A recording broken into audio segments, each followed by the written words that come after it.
LFM, l'invité de Julie Marty. Samedi, une nouvelle vague violette va déferler sur la Suisse romande. Et oui, nous serons le 8 mars. On en parle ce matin avec Sarah Neumann. Bonjour. Bonjour. Vous êtes la présidente du PS Lausanne. Le PS Lausanne qui a déposé 4 postulats à quelques jours donc du 8 mars. Des postulats visant plus d'égalité entre les femmes et les hommes. Il y a urgence aujourd'hui. Il y a malheureusement encore et toujours urgence pour avoir un monde plus égalitaire et où les femmes et les enfants aussi sont moins en danger. Oui. Lausanne n'en fait pas assez sur les questions d'égalité. Lausanne, comme toutes les institutions publiques, pourrait en faire toujours plus. Et c'est pas parce qu'il y a une politique d'égalité qui s'est déjà largement développée, largement mise en place au niveau de la ville sur différents aspects, qu'il n'y a pas encore d'autres points de vue à traiter. Et notamment tout le point de vue des familles, des violences faites aux enfants, qui est aussi abordé par les textes qu'on dépose aujourd'hui. Selon les collectifs féministes, la Suisse aurait connu 8 féminicides en 8 semaines depuis le début de l'année. Qu'est-ce qu'on peut faire sur ce sujet-là, des violences faites aux femmes ? C'est une magnifique illustration du fait que malgré des politiques égalitaires mises en place dans les villes ou dans les cantons ou au niveau national, la lutte continue. Ce qu'on peut faire, c'est continuer à prévenir, c'est continuer à informer, c'est continuer à former. Et puis, c'est aussi offrir des perspectives, offrir des ressources aux femmes qui sont victimes de violences, parce que la violence au sein du foyer, c'est souvent quelque chose qui est progressif, qui n'arrive pas en un jour. Et puis, plus on forme, et plus on offre des issues, et plus on forme aussi les hommes qui potentiellement peuvent parfois être dans un chemin qui peut les amener à une violence vraiment terrible, plus on a de la chance de sortir de ce système, parce que c'est vraiment, et c'est ce qu'on exprime dans les luttes féministes, c'est que c'est un système qui part du principe qu'il y a une partie de la population qui peut dominer l'autre partie de la population. Sarah Neumann, la grève féministe Vaud organise une manifestation samedi. Vous y serez ?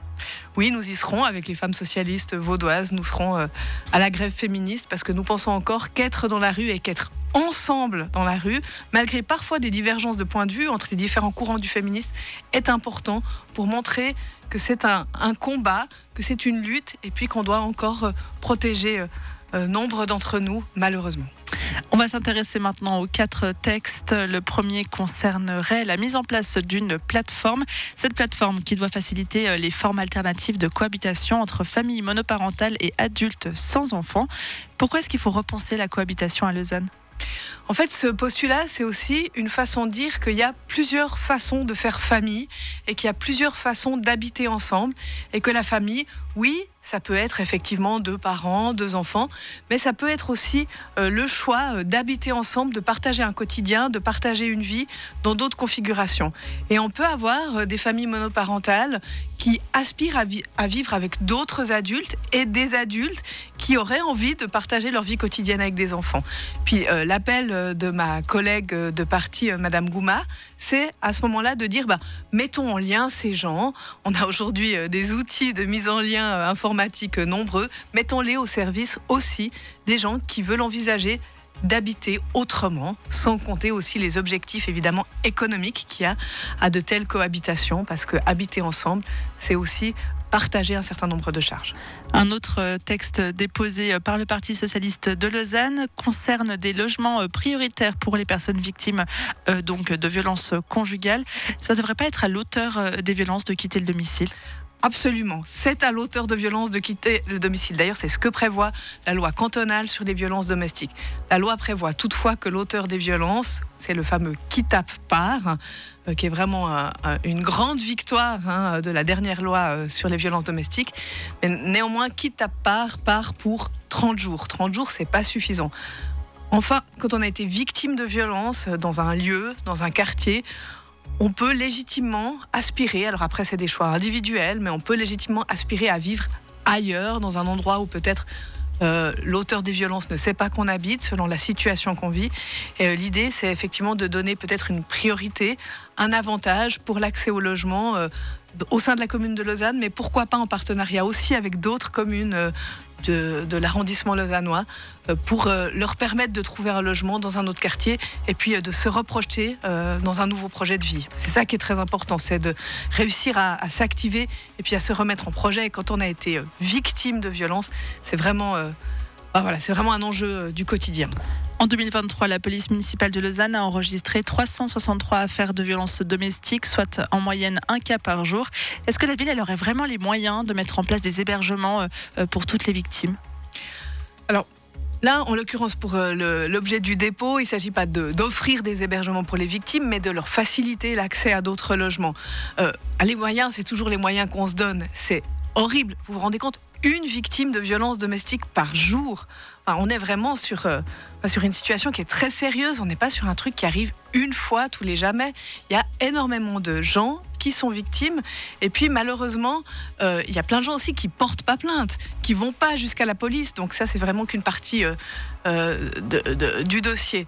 Donc oui, il y a des moyens de faire plus, même si Lausanne fait déjà beaucoup. Notamment, on a un centre d'accueil La Vie pour les femmes victimes de violences. Mais on sait qu'il est très plein, très sollicité. Il faut d'autres structures dans l'ensemble du canton. Il faut d'autres structures. Mais il existe des choses, mais oui, on peut accompagner toujours plus et toujours mieux ces victimes, d'autant plus que, heureusement, peut-être la parole se libère.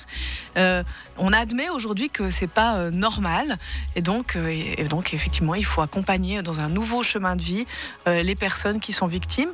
Ça veut aussi dire former les auteurs des violences pour leur apprendre à vivre sans la violence. Et ça, c'est très important. Le chemin, c'est pas qu'avec les femmes qu'on le fera, c'est aussi avec les auteurs des violences qui sont, pour 80%, sauf erreur, des hommes.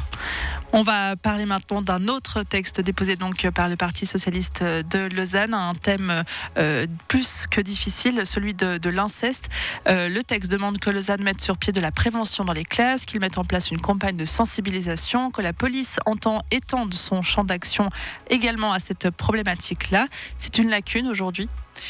L'inceste, on le voit, c'est un de nos plus grands tabous de société. Or, alors c'est pas des chiffres suisses parce qu'on n'a pas de chiffres suisses, mais on a des chiffres français. On peut imaginer que c'est à peu près la même chose. On a 2 enfants par classe qui ont été victimes d'une situation d'inceste dans leur famille. C'est énorme. Et puis on sait aussi que les violences de l'enfance, c'est aussi souvent un chemin pour les violences tout au long de la vie. Et donc, on doit protéger ces enfants. Alors oui, on peut faire plus de choses, toujours, bien sûr. On fait déjà des choses, bien sûr. Mais on peut notamment former les professionnels qui sont autour des enfants pour leur apprendre, en fait, comment déceler la parole. Et puis, on sait aussi que la première prise de parole d'un enfant qui dénonce une situation, elle peut être très importante pour la suite du dossier. Et donc, il y a des outils, il y a aussi des cellules pour orienter ces victimes ou ces victimes qui s'expriment pour qu'elles soient prises en charge correctement et puis sans maladresse. L'idée, c'est d'ouvrir les yeux. Là aussi, la parole se libère sur les violences et l'inceste au sein de la famille. Et puis, c'est vrai que l'auteur des violences, pour les femmes, pour les enfants, c'est pas l'inconnu dans la ruelle. C'est rarement l'inconnu dans la ruelle. C'est malheureusement à cause d'un système, en fait, qui fait qu'une partie de la population s'arroge le droit d'emprise sur le corps des autres. C'est malheureusement souvent au sein de la famille élargie. Des textes qui ont été déposés au Conseil communal de Lausanne et on y reviendra ces prochaines semaines parce qu'ils seront bien sûr débattus. On rappelle, samedi, c'est le 8 mars, il y aura une manifestation à 16h organisée par la Grève féministe Vaud. Sarah Neumann, vous êtes la présidente du PS Lausanne. Merci d'avoir été avec nous ce matin. Merci à vous. 7h28 sur LFM.